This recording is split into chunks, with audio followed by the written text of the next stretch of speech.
Біз қазір Жаркент қаласындағы Мерей балаларды оңалту орталығының базасындамыз.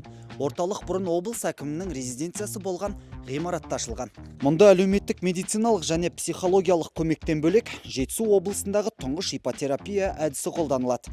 Ендеше нысанның бір күндік өмірімен таныс болайық. Саламатсыз ба, құрметті Гүлназ Мақатаевна? Сізді көріскенімізге өте қатты қуаныштымыз. Жалпы орталықтың тыныс тіршілігімен орталықтың бір күндік жұмысымен таныстыра өтсеңіз. Саламатсыздар ма? Мен де өте қуаныштымын, әрине. Бірінші мына әкімшіліктен бастайық. Мына жақта бізде әкімшілік отырады. Мына жерде бізде шаруашылық меңгерушісі, әлеуметтік сатып алу менеджері, материальный бухгалтер, бізде диетсестра. И мына жақта әлеуметтік қызметкер қымбат отырады. Қымбат бүткіл балалардың базасын жөндеп. Саламатсыз. Демек, келген балалардың барлығын санап, реттеп, бүткіл құжаттарын реттеп, төндеп отыратын бізде қымбат. Қиын емес пе бұндай жұмыс? Осындай салада істегенге мен наоборот қуанамын. Сондай балаларға көмегіміз тиіп жатқанына өте қуаныштымын. Рахмет. Келесі? Келесі біздің балаларымыздың ойын бөлмесі. Бірақ бұл ойын бөлмесінен кейін ас ішіп болғаннан кейін балалар кезекпен процедураға барады, ем алуға барады, ем қабылдауға. Міне мынау біздің балаларымыз. Саламатсыздар ма? Мынау бізде Сағи деген жігітіміз, өзі әнді керемет айтады. Өңгөн синтезаторда тісіңмен карандашпен ойнайсың, я, Сағи? Аузымен карандаш тістеп отырады да, синтезатор. Өзі керемет музыкальный бала. Өте керемет. Ассалаумағалейкум. Ассалаумағалейкум. Уағалейкум ассалам. Жалпы осы жақ ұнай ма саған? Иә. Қаншалықты жақсы қарайды, апайлар күшті ма? Иә. Өлең айтқан ұнайды ғой? Иә. Қандай өлеңдерді? Енді Садыренің әнін қазір айтып отырғам. Негізі көбінесе тойский өлең айтам. Тойский өлең айтасың ба? Өте керемет. Бізге бір өнеріңді паш етіп көрсете аласың ба? Айтып бере аласың ба бізге? Иә.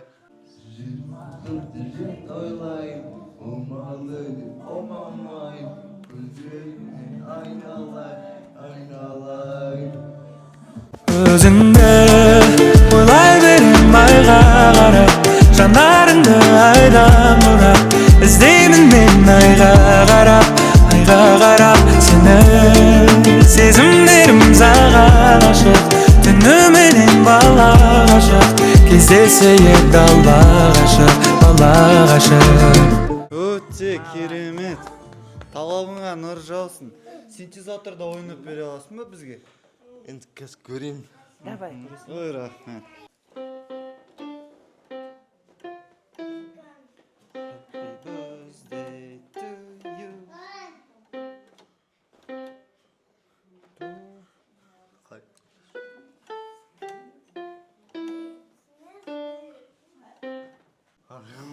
Өте керемет. Молодец. Көп Жарайсың. болды ғой дейм, я, ойнамаған. Талабыңа нұр жаусын. Өте керемет.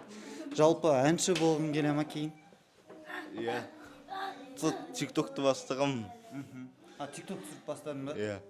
Бірақ идея жоқ болып жүр.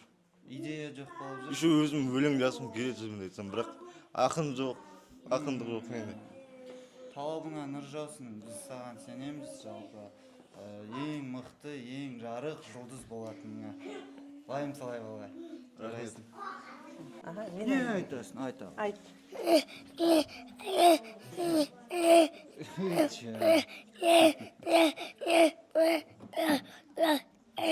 Молодец.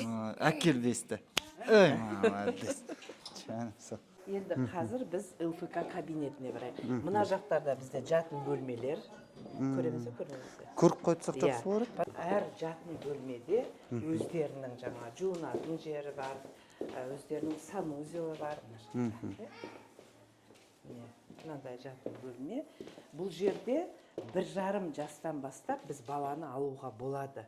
Сондықтан 1,5 жастағы кішкентай бала болса, біз оны анасымен алуымызға болады.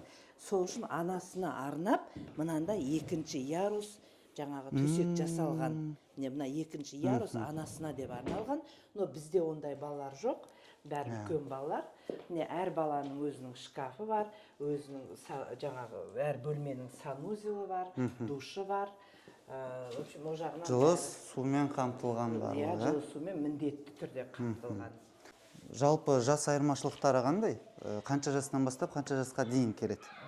Бізде 1,5 жастан 18 жасқа дейін келеді. Қазір 1,5 жастағы бала жоқ, 1,5 жастағылар келіп, уже өсті. Қазір ең кішкентайымыз 3 жаста, ең үлкен жаңағы сағиымыз міне 18-ге толып, биыл бұйырса, апрельде уже кетеді бұл жерден. Бұл балалардың барлығына қанша маман қарап отыр? 54 маман, бізде 7 дәрігер бар, педиатрлар бар, реабилитолог бар, невропатологтар бар, ортопед маманы бар. Сол бәрін қосқанда 7 дәрігеріміз бар, и қалғандар бәрі кәдімгі өзіміздің мамандар. Сонда бәрін қосқанда 54 маман жұмыс істейді. Мынау былтыр облыстық неге әлеуметтік қызметкерлер күніне арналған не болған соревнование. Сол кезде бірінші жылы бірінші орын алып келдік волейболдан мамандар. Мамандар барамыз, иә. Былтыр екінші орын алдық. Мына жерде 300 мың сертификат ұттық, мына жерде 100 мың сертификат ұттық. Бұған волейболдан Шашки облыс бойынша бірінші, екінші орын алып келдік. Жалпы қоғамдық сайыстарға, қоғамдық өмірлерге атсалысып тұрсыздар. Міндетті түрде. Енді мына жерде біздің жетістіктер деген, міне мынау қандай болып келді, қандай қазір болғандары ғой. Міне қазір сол кеткен балалар бар. Анау бала мысалы кетті садикке, жаңа Мәдидің қасында тұрған.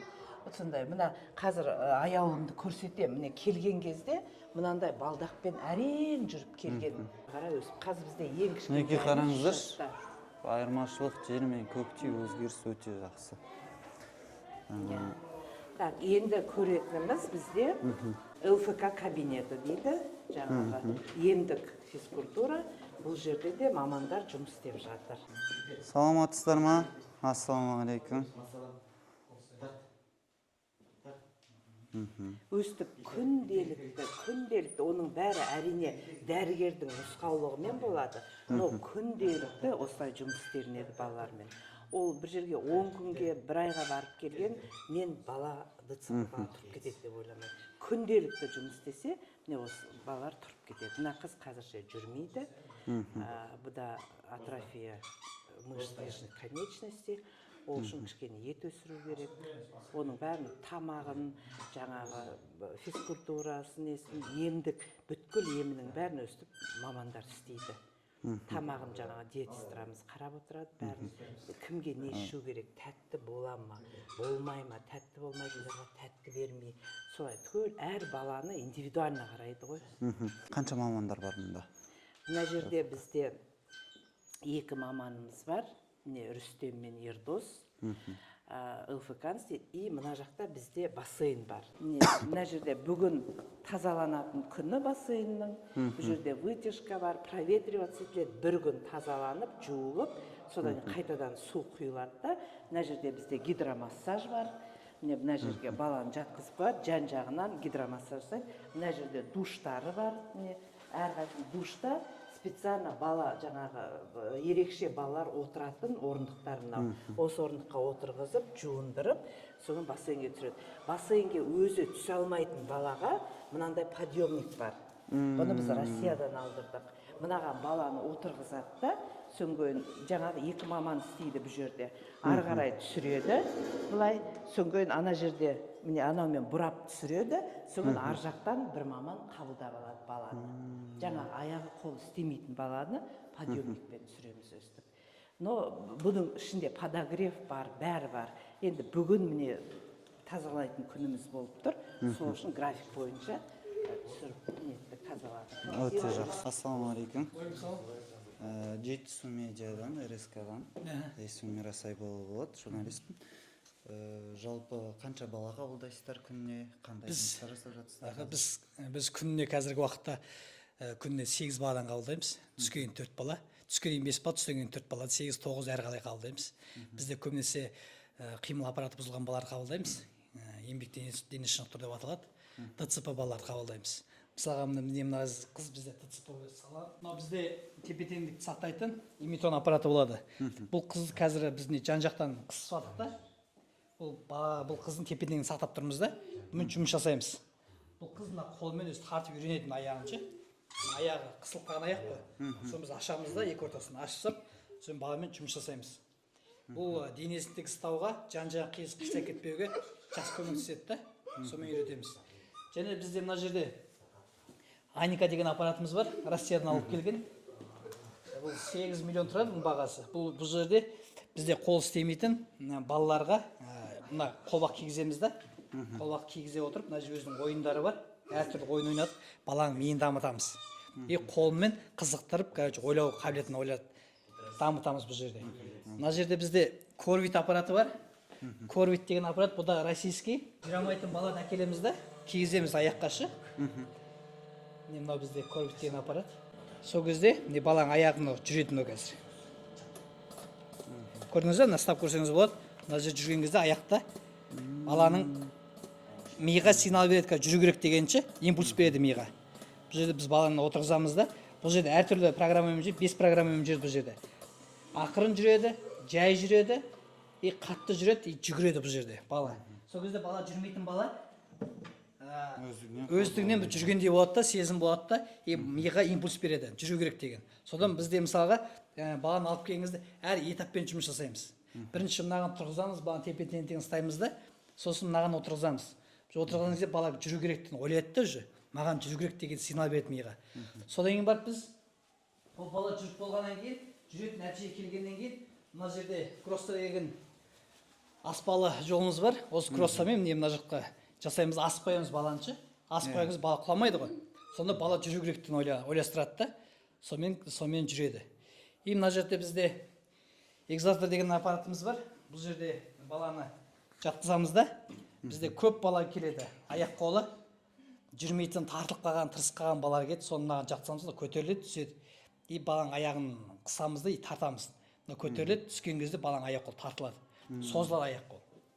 Соны жұмыс жасаймыз. Қазіргі уақытта біз енді 3 жылдың көлемінде 2 баланы садикке жібердік. ДЦП жүрмей келген бала. 2 жастағы баланы садикке, осы жақында садикке жібердік. Ал 2 баламыз мектепке барды. Біреу 9 сынып оқып жатыр биыл, біреу 7 сыныпқа барды.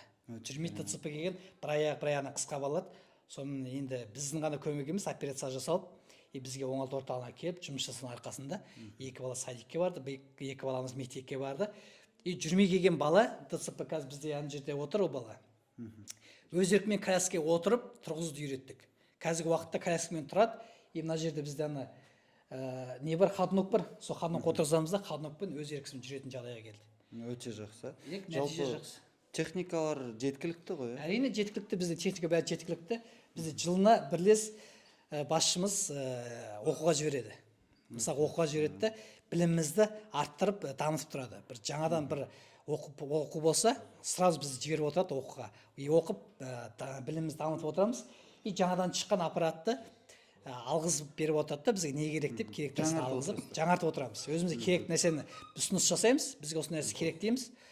Сол жылына бірлес бізге басшылық жақтан алып кеп, соны оқытып, дамытып отырады. Өте жақсы, жұмыстарыңызға сәттілік тілейміз. Рахмет. Тек сүйіншілеріңіз көбірек болсын. Рахмет. Қазір галереямен 2-ші корпусқа барамыз. 2-ші корпусымыз бізде ол да емдік корпус. Ол жерде бізде дәрігерлеріміз отырады. Және де логопед, дефектолог отырады, қазір көрсетемін. Жалпы қанша корпустан құралған? 2 корпустан құралған. 2 корпус, иә? Мына жаққа. Бізде мынандай галерея бар. Мынаның бәрі осы жердің мекемедегі жаңағы мамандардың, қызметкерлердің өздерінің ойлап тапқандары, идеялары. Осы қыста, жаңбырда, қарда балалар 2-ші корпусқа осы галереяның ішімен жүреді. Мына жерде жаңа лианы, маймылдар, мына жерде серпентарий. Балалар жүргенде жай жүрмесін, қызығып жүрсін деп, осының бәрін ойлап. Осындағы мамандардың ойлап тапқаны, е? Иә, өздері ойластырып, бәрін жасаған. Енді мына жерде менің ойымша жалпы балаларға деген махаббаты көрінеді бұдан мамандардың. Әрине. Мына жерде бізде 100 метр коридор.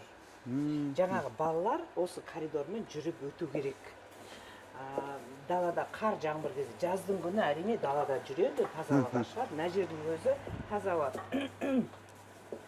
жолда тоқтап міне мына кейбір балалар бар шаршап қалатын. Иә. Тоқтайды, мыналарды шұқылайды, бүйтіп тұрады да, одан кейін ары қарай жүре бастайды. Сол үшін де әр жерге сондай ойыншықтар қойып қойғанбыз. Бірінші корпустан екінші корпусқа барғанның өзі оларға бір қызық болсын депші. Мынаның ішімен жүргеннің өзі қызық оларға. Ойнап, билеп, өлең айтып, сөйтіп жүреді осының ішінде ше. Қазір мына жерде бәрінде тепловой завеса тұр. Енді сондай суық емес ше. Бірақ бұл балалар суықты да, ыстықты да сезіну керек, міндетті түрде сезіну керек қой.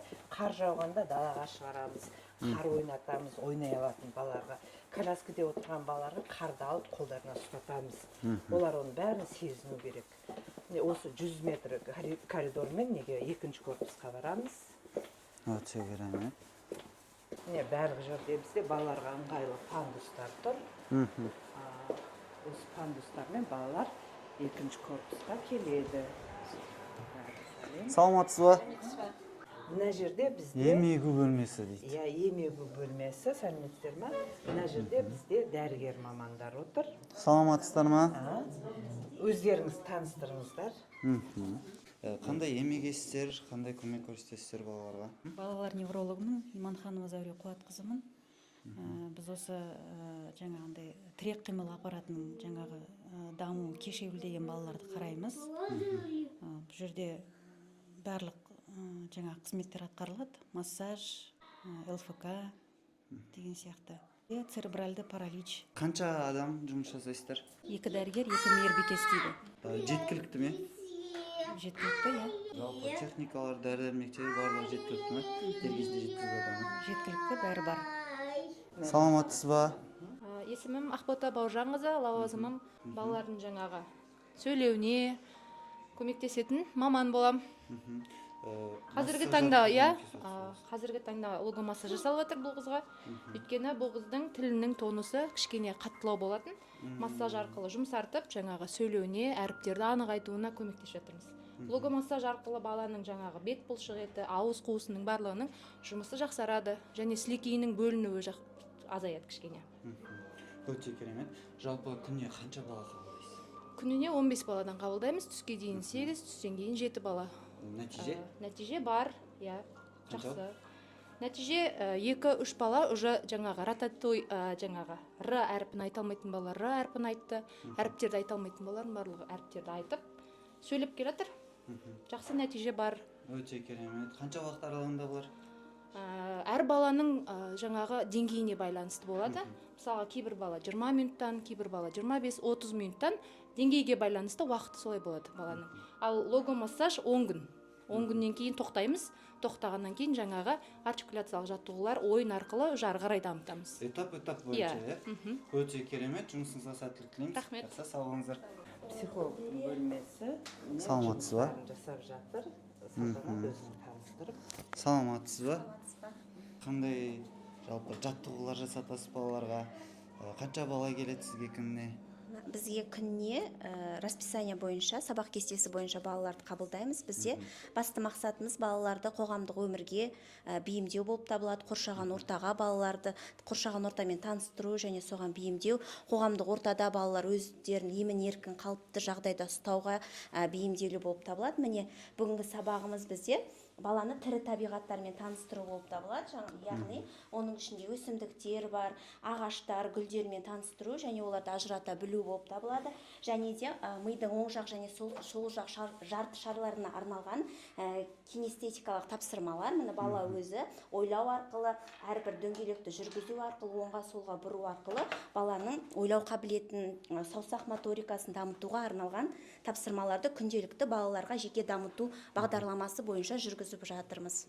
Балалар бізде негізінен 2 жас пен 18 жас аралығындағы балаларға біз жаңағы баланың жеке басына, диагнозына қарап, оларға біз жеке дамыту бағдарламасын жасаймыз. Сол арқылы күнделікті жұмыстар, тақырыптар қою арқылы жұмыс жүргіземіз. Әр балаға әртүрлі бағытпен. Иә, әр баланың өзінің жаңағындай жеке қабілеттеріне, мүмкіндіктеріне байланысты әр балаға индивидуальный дейді ғой, жеке жұмыс жүргіземіз. Бұл жерде балалар жаңағы саусақ ұшына арналған жаңағы нелер ғой, Бізде көбінесе біз саусақ ұштары арқылы балалардың ойлау қабілеттері, сөйлеу тілдері дамиды.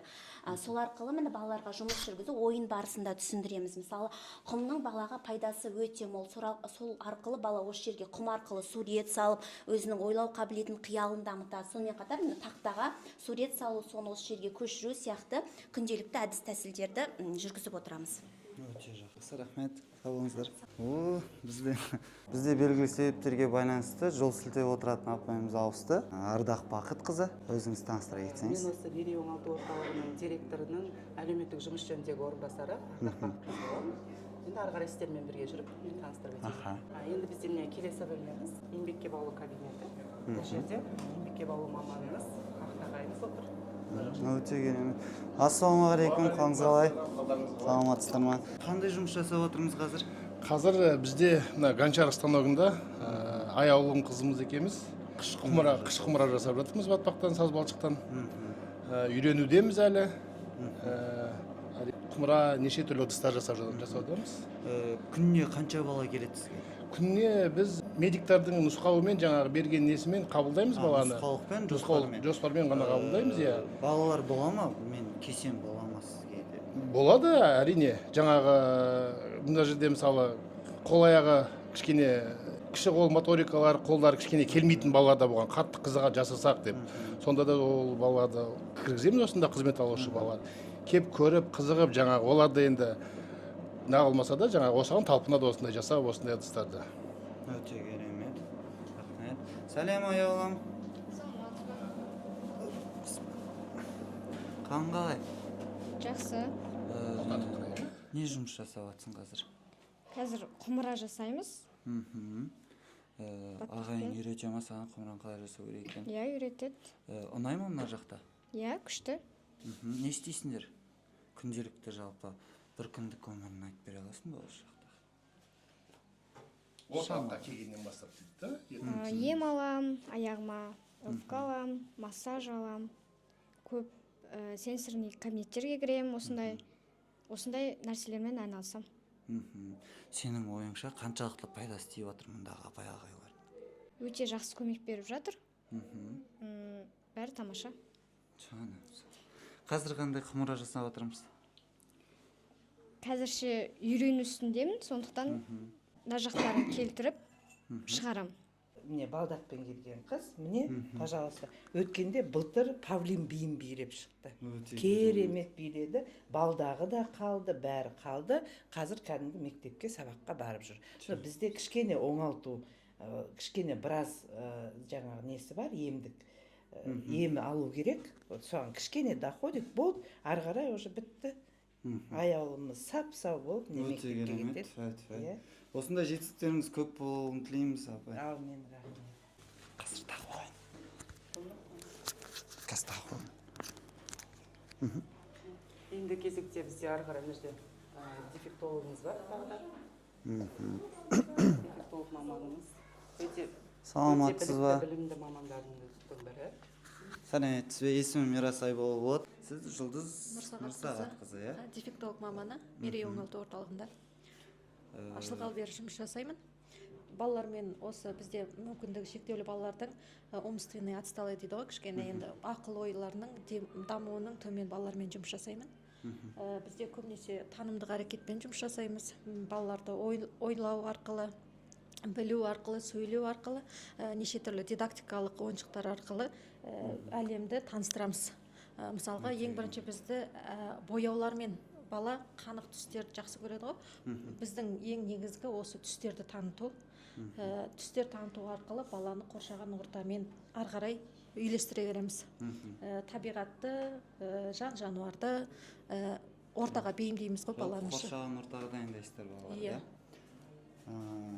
Сәлем. Айман, иә, сөйлейміз. Сәлем. Үй жаны. Былай қарай өте. Сәлем.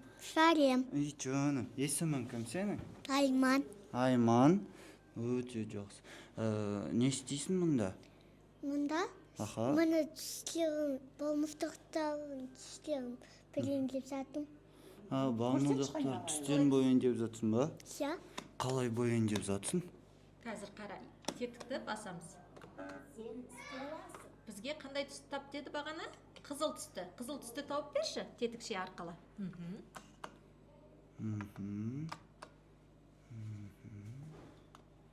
Енді Ва, сен қызыл түсті тауып алдың ба? Иә. Массаған қандай күшті. Мына жақта ұнай ма саған? Иә. Не істейсің мына жақта күнде, мынадан басқа не істейсің? Сосын компьютер толтым балмұздақтарын түстерін білем көп. Көп түстерді білесің ба? Иә. Апа үйретті ма саған түстерді? Иә. Мынадан басқа не істейсің? Ана жақтарда ойнайсың ба тозы? Иә. Достарыммен ойнаймын. Достарыңмен ойнайсың ба? Иә. Достарың көп па сенің? Иә. Орталық құстар бар. Аттары кім достарың? Аттары кім достарың? Тасми, Мариям, Тағы? Сантория. Күнде ойнайсың балармен? Құстармен орталықтар ойнайды білет. Сүйкі анам сол. Рахмет саған үлкен, е? Иә.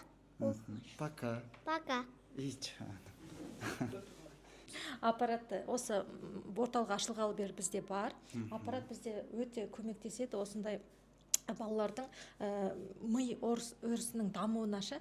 Өйткені бізде бала жай карточка арқылы, жай ойын арқылы түсіне бермейді. Ол жай қалып кетеді. Бір ойынды, екінші ойды ертеңісінде ұмытып қалып жатады. Сонда бізде технология арқылы бала мысалы компьютерда көрген нәрсені бізде мультиктерге, мультяжный нелерге қызығып жатады ғой.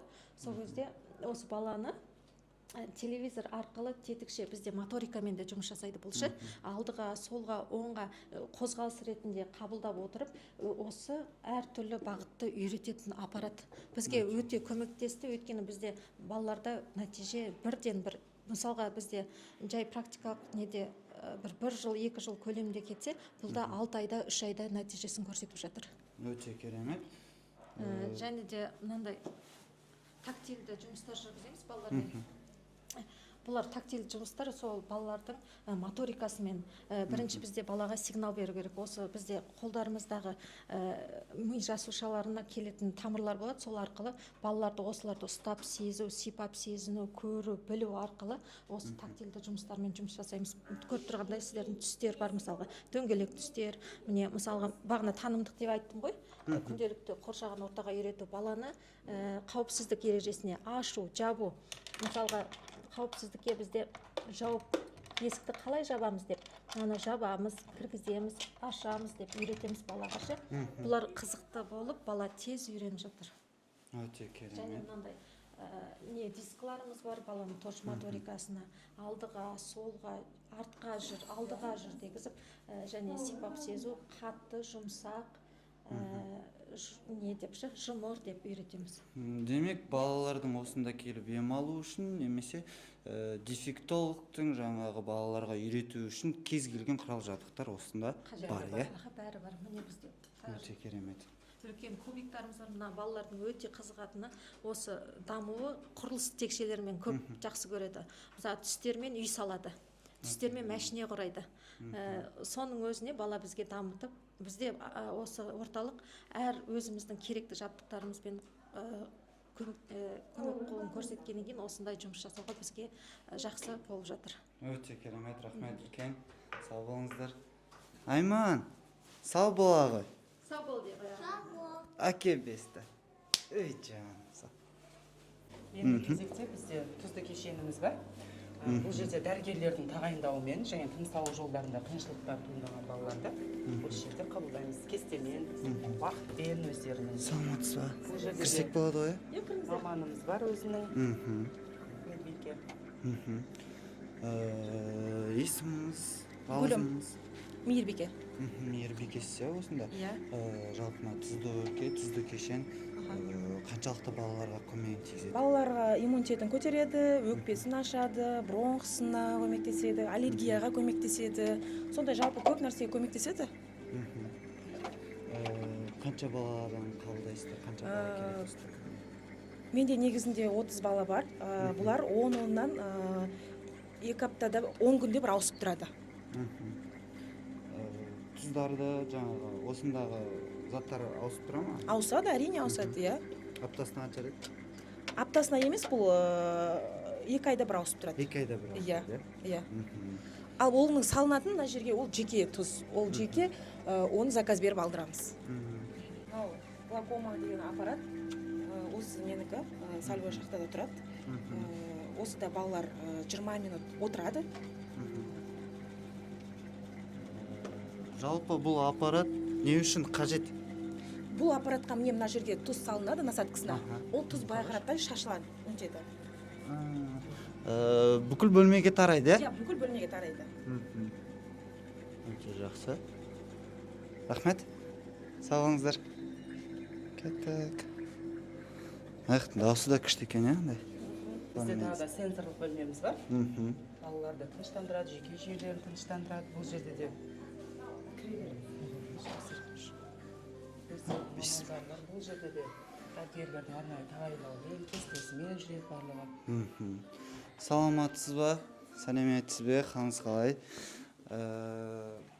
Жалпы бөлме бойынша маған өте қатты ұнап тұр. Мүлдем таңсық не маған. Таныстыра кетсеңіз, жалпы бөлмені, өзіңізді қанша бала келеді, қандай көмектері бар деген сияқты. Мен Дәуренбек Амарал Нұржабаевна, осы жерде жұмыс жасаймын. Бұл жерде миды тыныштандыратын кабинет. Бұл жерде бала жақсы көреді ойнағанда. Бұл жаққа кірсе, өздері жақсы сезінеді, ойнайды, емін еркін сезінеді, жақсы нетеді. Көп бала келеді, көбі кіреді. Өзі қалаған немен. Демалыс орны, иә. Балалар қызғады мынандай жарық шамға қарап, жатып, допқа қарап ойнап нетеді. Милан тыңықтырады. Иә, Милан тыңықтырады. Жалпы қаншалықты пайдалы, қаншалықты қажет? Бұл деген миды жаңа ұстау, сезу, сөйлеу, сол развивать етеді ғой, речьтарын ше, мысалы. Сол көру, мысалы көзбен көру. Бағана мына жарықтарды ұстау, өздерін сөйтіп таным етеді. Жақсы, рахмет. Тыныштықтарыңызды бұзбайық. Ендігі кезекте енді барлық мамандарымызбен, бөлмелерімізбен, жұмыстарымызбен таныстырып өттік. Ендігі кезекте бізде жаңа далада жаңа салынған ипотерапиямыз атпен емдеу бар. Өте керемет. Аха. Біздің арнаулы автокөліктеріміз, мынандай 2 газель бар. Қазір 1 газель мектептен балаларды алып келуге кетті. 1 газеліміз міне автостоянкада тұрады. Және де мынандай тағы бір көлігіміз бар. Бұл көлікпен біз қаланы тасимыз. 2 газеліміз ауылдарға кетеді. Шалғай ауылдарға барады. Шалғай ауылдарға барады. Ауылдардағы балаларды алып келеді. Өте керемет. Мынау бізде ипотерапия кешені. Қазір кіріп көресіздер, балалар келіп осы жерде атқа мініп ем алады. Аумағы? Аумағы 400 шаршы метр. 400 квадратных метр дейді ғой. 400 шаршы метр. Ассалаумағалейкум. Саламатсыздар ма? Қалдарыңыз қалай? Міне 2 инструкторымыз бар. Бір атта 3 адам жүру керек. Аттың иесі және 2 инструктор. 2 инструктор 2 жағында жүреді, аттың иесі атты жетектеп жүреді. Осылай жүріп сабақ өтеді. Жылқыларды сіздер қайдан аласыздар? Жылқыны біз мемлекеттік сатып алумен тендер объявляция етіп, кәдімгідей ұтып алады өздері. Демек, осы орталықтікі жылқы, е? Орталықтық емес. Бұл жеке кәсіпкерлер ұтады, тендермен өздері ұтады. Биылға міне мына жеке кәсіпкер ұтты. Аты да жуас, ыңғайлы, әр ат кіре бермейді мына кешеннің ішіне ше. Мына кісінің аты жуас екен, бізге өте ыңғайлы болды. Тендермен ұтып алды өзі. Өте керемет. Демек, жалға аласыздар? Жалға аламыз, иә. Бізде өзімізде ат жоқ, жалға аламыз. Жай бермейді құдай, шамаңа қарап сынай, тек білейік шыдай, сыну болмай, бақ келмей. Қанша жылқы бар?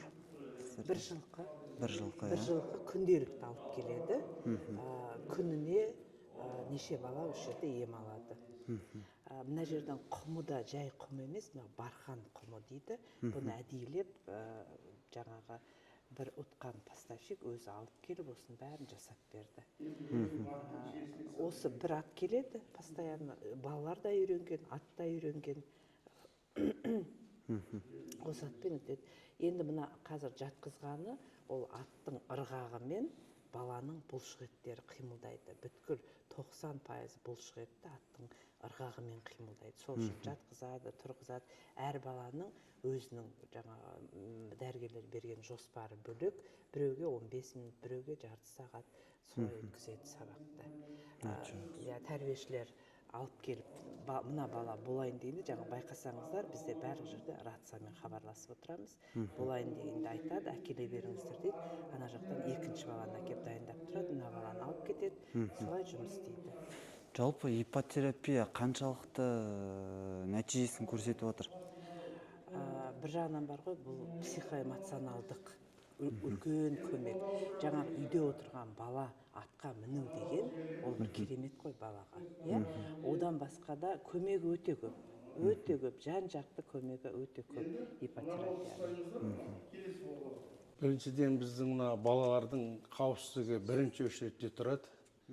Сол балалардың қауіпсіздігіне көбінесе қолданатынымыз әр мезгілге сай қолданамыз. Мысалға жаз уақытында ыстық болады, қыс уақытында суық болады. Жаз уақытында қолатын каскалар балалардың.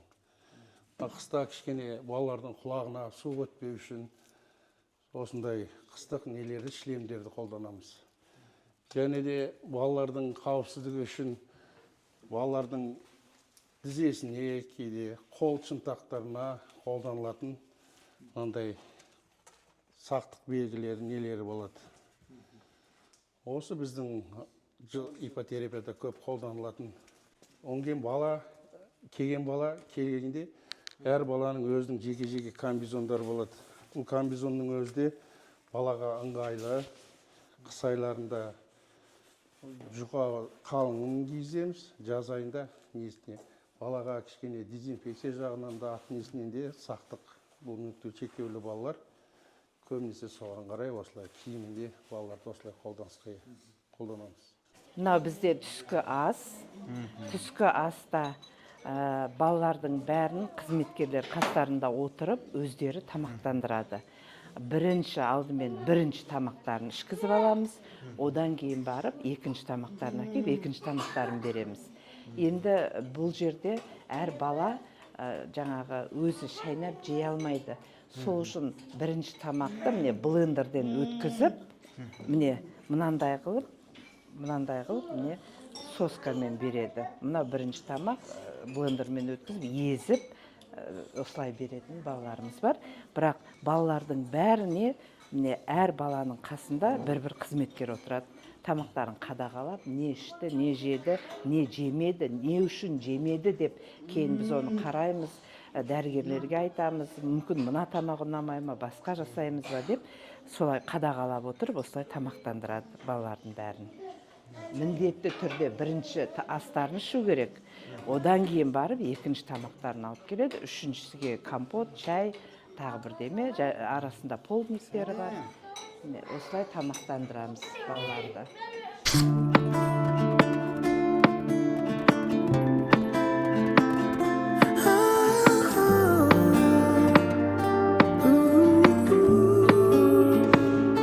Күнделікті осындай тасымалдау жұмыстары жүргізіледі?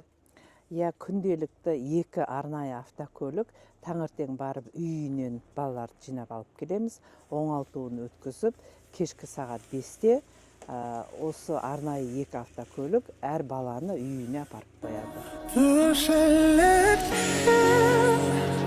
Айнымызда тағдыр қосқан, қоседі кең далаға бауыр басқан. Аяздарда тоңбайсың ба мұз торғайым, жылыяңа қонбайсың ба мұз торғайым. Құрметті Гүлназ Мұқатаевна, Ардақ Бақытқызы, алтын уақыттарыңызды бөліп, жалпы базаның, бұл орталықтың тыныс-тіршілігімен, бір күндік тынысымен таныстырғандарыңыз үшін үлкен рахмет. Жұмыстарыңызға табыс тілейміз, сәттілік тілейміз. Балаларымыздың, періштелеріміздің тез сауығуына, тезірек оңалуына оң септеріңізді тигізіп жүре беріңіздер. Жақсы, рахмет, сау болыңыздар.